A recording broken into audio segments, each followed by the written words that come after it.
again you join me just as I have tea. Actually, today it's coffee. And you also join me as we begin the last cycle in our short series playing the game Good Society.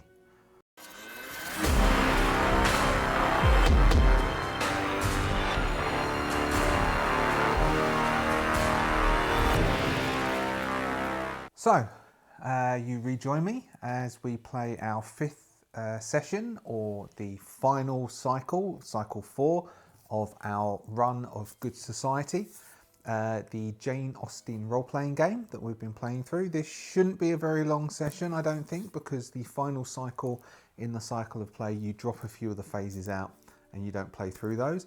And I think we know what's going to be happening based on what we were discussing last session. And so I think I've pretty much got it in my head, and we'll see how it comes out once we play it at the table. But I think we know what's going to happen. Thank you very much for joining me. If you're a subscriber, I thank you very much for your subscription numbers, and I thank you very much for following me and your support. If you haven't yet subscribed, I please actively encourage you just to hit the subscription, as the little thing at the bottom will be indicating.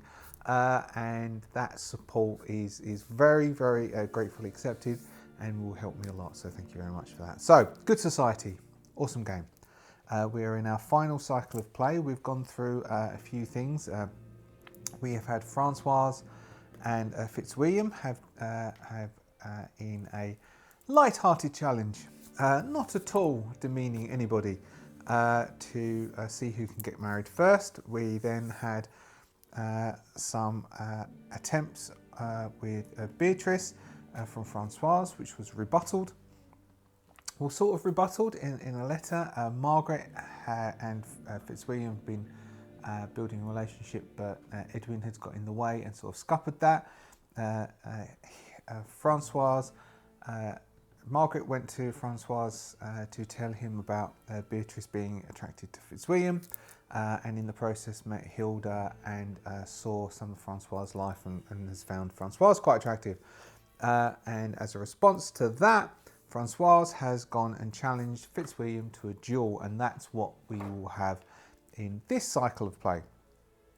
So we will open on our novel chapter and be in our final part of the cycle, and this will not run for very long at all, I don't think.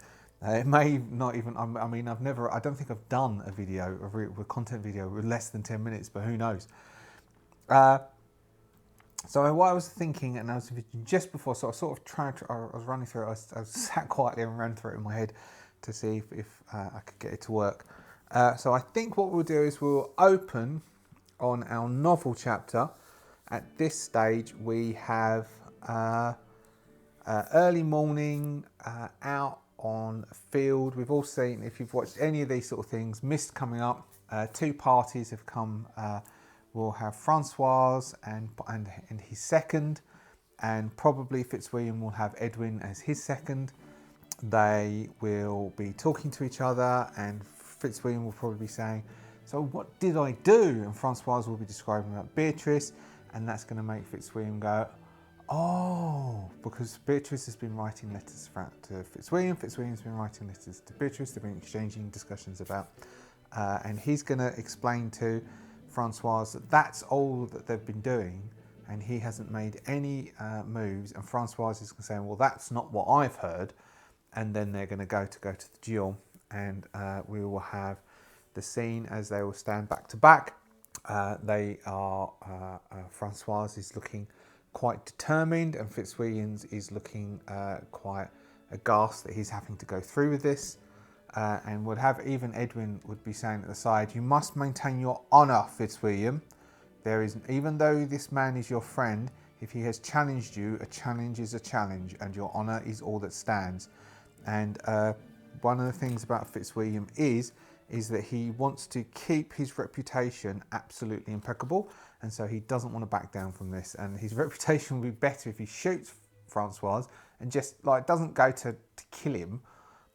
Because he is trained, he's a trained military man, and they will do their first pace, and then we will cut to some of the letters that Fitzwilliam has been writing to Beatrice just recently, and how we see that Fitzwilliam has a tender heart and has a love of literature. And then we'll be cut to another pace, and we'll cut to Francoise, and Francoise, who has been spending over the last couple of days a bit more time with Margaret, and how that's been building up, and her sort of egging him on a bit. And then to the third pace, and this is where we will hear Margaret's voice saying, "Stop, stop," as Margaret will run into scene, and we will be from where Fitzwilliam stands. We will have an angle on Francoise standing as Margaret runs up to him. Then Margaret will talk to Francoise, and we don't know what they're saying. Margaret will drop to her knee in front of Francoise and will say something to Francoise, and Francoise, well, this probably will come in on 10 minutes, and Francoise will look quite aghast, and then will smile, have a big beamy smile on his face and be nodding, and she will stand up quite cheerful, and they will embrace, and then we will scene end. Of course, she has proposed to Francoise, Francoise has accepted. So that would be our novel phase. Our reputation phase, I think we're going to skip. The rumour and scandal phase in the last cycle of play, we skip. So we are now onto our epistolary phase. So we are writing some letters. So we're going to have Francoise. This is going to be early, so possibly the same day, later in the same day. Francoise will be writing a letter to Beatrice, and the letter will say that although his heart was surely with Beatrice and his intentions were honest and true, he has understands that her heart is elsewhere, and he will always remember her fondly and always enjoy the time that they spent together, but feels that he is honour bound to release her from, because she doesn't know Margaret's proposed yet, release her from the promise and allow her to pursue her own heart's desire, thus fulfilling his card and receiving a proposal or making sexual proposals to at least 2 eligible individuals, marry one of them, discreetly farewell the other. Because the next bit, so he's written that letter, now we'll have time passing on,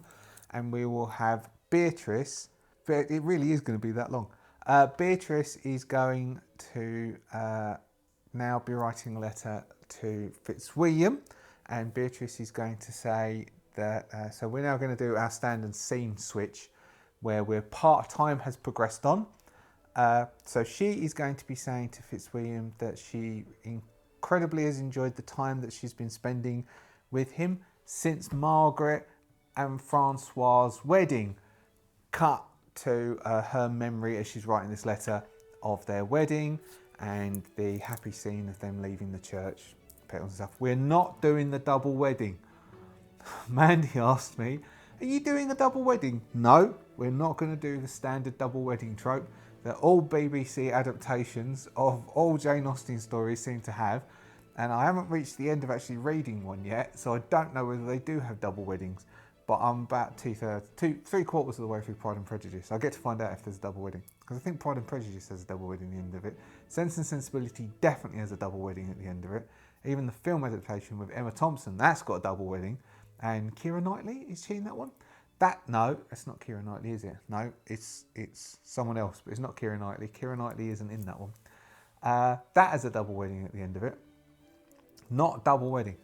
And so we're in letter format, where we're seeing the wedding between Margaret and Francoise. Job done, tick. And she's saying that she's enjoyed all the time that she spent with Fitzwilliam afterwards.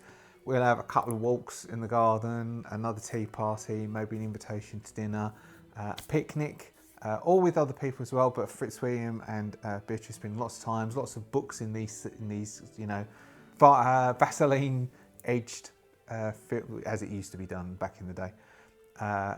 Rubber Vaseline around the lens, give that cloudy look. Type of view. And Fitzwilliam spending lots of time staring into Beatrice's eyes as Beatrice reads him poetry. And she feels that they've grown closer and closer together, which she has enjoyed all the time of. And her heart is his, and she hopes that he can accept that letter. So we've got that. We've got letter, and then we've got a final novel chapter, and we are coming in. So this is going to be like slam it down. I never do things like this, but I've pretty much mapped out this, and I discussed it last episode anyway. So we might as well do a short one for this ending. And our final novel chapter, like all of these things, ends because we didn't get the pleasure of as an audience of seeing the wedding of Margaret and Francoise.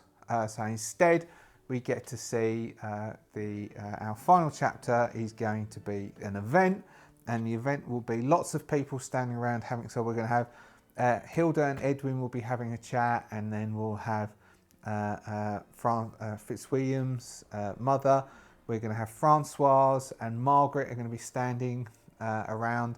Everyone's dressed really nicely.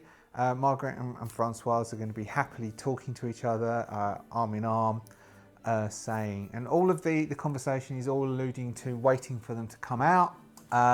And then at that point, we're going to hear, oh, here they come. And the doors of the church opens, and out comes Beatrice and Fitzwilliam, arm in arm, all dressed nice. Loads of rose petals gets thrown. Everyone's cheering and nice, happy music as Beatrice and Fitzwilliam get into their horse-drawn carriage thing. And then they ride off down the country lanes in a standard closing scene from, I think it was Sense and Sensibility that ended like this, the Emma Thompson adaptation, Sense and Sensibility. They ride off on their horse and cart, being our ending novel chapter, and then we can have, and then our epilogue. Our epilogue is basically is that really. So is the Fitzwilliam and Beatrice living their happy life. Margaret and Francoise probably at some point moving back to the continent, as Margaret would probably enjoy that, and everybody else living happy ever after. And that is our. I haven't done letters like the end. The end. We will have that rolling, and for that short one, thank you very much. Very short and sweet. I mean, I've only just done the animation which says please subscribe, so let's have another one, just for the sheer heck of it. There we go. I managed to do 4 cycles in sort of a romance type thing. Not comedy. It ended up not being able to chuck much comedy into that whatsoever. But I think I did a nice little arc, with a romance arc. Hopefully, please let me know what you think. I have never done something like this before. If you have enjoyed, please let me know. That would be quite cool. And if you try this yourself, put it in the comments. Whatever throughout time, I'll keep my eye on it and I'll respond. Because I'm interested to know anybody else who attempts to solo this and what you come up with. And I think that's that. We have Fitzwilliam and Beatrice happily ever after. Francoise and Margaret happily ever after. Edwin goes back off to war happily ever after. And Hilda has married off Francoise and doesn't have to worry anymore. And at the end of that, I wish you happy creative journeys, freeing your inner Jane Austen, utilising good society. I'll see you later. Bye-bye.